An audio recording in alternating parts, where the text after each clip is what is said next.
भारत चीन के बीच बातचीत होने वाली है। एलएसी पर तनाव के बीच एक बार फिर से दोनों देशों के कमांडर स्तर की बातचीत हो रही है। ये छठे दौर की बातचीत है और आज की बातचीत की खासियत यह है कि इस बैठक में पहली बार विदेश मंत्रालय के प्रतिनिधि भी शामिल हो सकते हैं। 5 दौर की बातचीत अब तक बेनतीजा रही है। दरअसल चीन कहता कुछ है, टेबल पर कुछ और कहता है।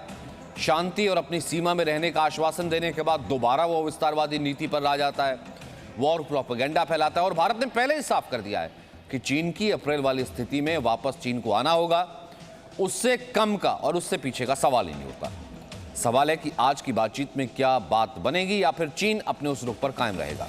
पिछले दिनों ब्लैक टॉप की बात आई हो या उसके बाद से अब तक भारत लगातार स्ट्रेटेजिक पोजीशंस उसने गेन की है। भारत जरा भी जिसे कहते हैं कि एक भी इंच वहां पर कोताही बरतने को तैयार नहीं। लेकिन इस बीच बातचीत लगातार हो रही। कृष्ण मोहन मिश्रा हमारे साथ मौजूद है। कृष्ण मोहन मिश्रा, 7वें दौर की जब बातचीत हो रही है और इस बार एक स्टेप अहेड जिसे कहते हैं कि विदेश मंत्रालय के अधिकारी भी इसमें शामिल हो सकते हैं, लेकिन ऐसा कोई जेस्चर हमने नहीं देखा है कि चीन की तरफ से आया हो कि उस बातचीत का या तो वो कुछ नतीजा चाहता है या उसने दिया हो। तो क्या कहें, जस्ट रेगुलर एक्सरसाइज? सचिन, आज की बातचीत बहुत महत्वपूर्ण होने वाली है। इसका अंदाजा प्रतिनिधि मंडल का जो आकार है उसे देखकर लगा सकते हैं। इस बार एक के बजाय 2 लेफ्टिनेंट जनरल्स हैं। एक लेह के 14 कोर के core commander lieutenant general Harinder Singh, उसके अलावा हेडक्वार्टर से यानी दिल्ली से लेफ्टिनेंट जनरल PGK मेनन, वो भी यहाँ पर आ रहे हैं, वो भी चर्चा में भाग लेंगे। एक मेजर जनरल के बजाय 2 मेजर जनरल इस बार हैं। एक मेजर जनरल जो डिवीजन कमांडर है 3 इन्फेंट्री डिवीजन जो पूर्वी लद्दाख में तैनात रहती है, और एक दूसरी डिवीजन माउंटेन डिवीजन है जो कि बाद में इस तनाव के बाद इंडक्ट हुई थी। वो दोनों मेजर जनरल इसमें शामिल है। इसके अलावा 4 ब्रिगेडियर्स हैं, 4 ब्रिगेड कमांडर हैं। और एक बिल्कुल नई चीज़ ये है कि विदेश मंत्रालय में जो साउथ एशिया देखते हैं ज्वाइंट सेक्रेटरी नवीन श्रीवास्तव, वो भी इस चर्चा में भाग लेने के लिए दिल्ली से आए हैं। नवीन श्रीवास्तव के बारे में थोड़ा सा मैं आपको ये बता दूं कि जो वर्किंग मैनेजमेंट जो WMCC जो बनाया गया है भारत और चीन के बीच में, विदेश मंत्रालय का ये एक बॉडी है जो कि चर्चा कर रही है, उसमें भी हैं वो। विदेश मंत्रियों की जो चर्चा भी रूस में हुई थी उसमें भी वो शामिल रहे हैं। यानी इस पूरे मामले को वो शुरू से देख रहे हैं, वो भी आज होंगे। और उसके अलावा IG ITBP जो नॉर्थ वेस्ट फ्रंटियर है लद्दाख की जिम्मेदारी जिसके ऊपर है, वो भी उसमें होंगे। तो ये एक बहुत बड़ा प्रतिनिधि मंडल है जिसमें 2 lieutenant general, 2 major generals, 4 brigadier, IG ITBP के अलावा विदेश मंत्रालय के ज्वाइंट सेक्रेटरी हैं। ये मीटिंग लंबी चलेगी। ये मीटिंग इतनी महत्वपूर्ण इसलिए है सचिन कि 2 अगस्त के बाद से अब तक बहुत सारी घटनाएं हुई हैं। भारत ने पेंगोंग के दक्षिण में जो चोटियां हैं स्ट्रैटेजिक हाइट्स है उन पर कब्जा किया है। यह भी भारतीय सेना ने 1962 के बाद किया है। उसके बाद 7 अगस्त को LAC पर गोली चली है।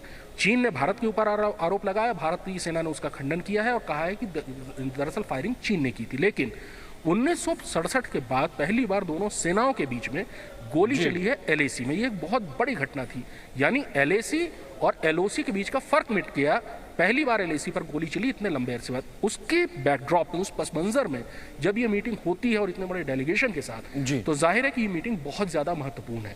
भारत चीन से हर इलाके से पीछे हटने के अलावा किसी भी बात पर राजी नहीं होगा, ऐसा सूत्रों ने बताया। बिल्कुल, और ये भारत बिल्कुल सीधे तौर पर साफ स्पष्ट कर चुका है, चीन को भी बता चुका है कि उस अप्रैल की स्थिति से कम बिल्कुल भी बर्दाश्त नहीं है। अब आपको बताते हैं कि पिछले कम से कम ये कह सकते हैं 15 दिन में किस तरीके से 20 ऐसी स्ट्रेटेजिक हाइट्स हैं जिस पर भारत ने मजबूती बनाई है।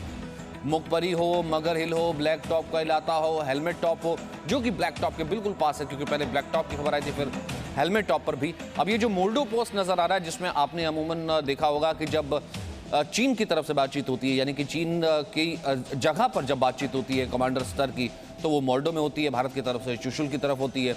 अब ये वो रेंजेस हैं बेसिकली, ये चुशुल के आसपास की वो रेंजेस जहां पर स्ट्रेटेजिक रणनीतिक ऊंचाई के लिहाज से बहुत अहम है। और ये पैगोंग के आसपास का वो इलाका जिसको लेकर के चीन लगातार परेशानी में है कि आखिरकार भारत ने वहां पर अपनी इतनी मजबूत स्थिति कैसे बना ली है। भली रेंचिंगला हो, रेजिंगला हो, ये तमाम जगहों पर जो इस वक्त तिरंगा लहरा रहा है, मुखपरी हो, फिंगर फोर हो, और ये पहले से ही भारत के इलाके रहे हैं।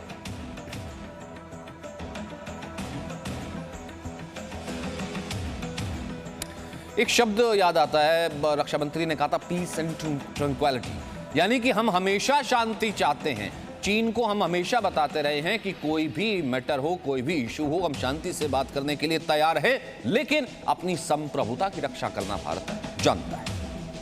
भारत का मानना है कि बाइलेटरल रिलेशंस को विकसित किया जा सकता है तथा साथ ही साथ बाउंड्री के मुद्दे के समाधान के बारे में चर्चा भी की जा सकती है।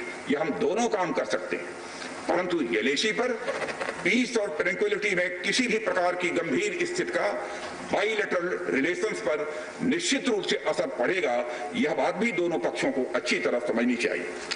चीन की गतिविधियों से यह पूरी तरह से स्पष्ट है, उसकी कथनी और उसकी करनी में अंतर है, और इसका प्रमाण है कि जब डिस्कशन चल ही रहे थे, चीन की तरफ से 29 और 30 अगस्त की रात को प्रोवोकेटिव माने उकसाने वाली, भड़काने वाली सैनिक कार्रवाई की गई, तो चीन की तरफ से की गई, भारत की तरफ से नहीं की गई।